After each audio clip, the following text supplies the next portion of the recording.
YouTube Facebook খুললেই এখন শুধু ফুলকপি আর ফুলকপি। ফেসবুকে ইউটিউবে যেমন ফুলকপির সরাসরি, বাজারেও ঠিক তেমনই।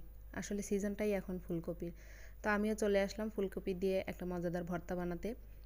তো শুরুতেই আমি ফুলকপিগুলো ছোট করে কেটে নিয়েছি, পানি দিয়ে ভালো করে ধুয়ে নিলাম। এবার একটু লবণ আর হলুদ দিয়ে ফুলকপিগুলো 5 মিনিটের মতো একটু বয়ল করে নিব।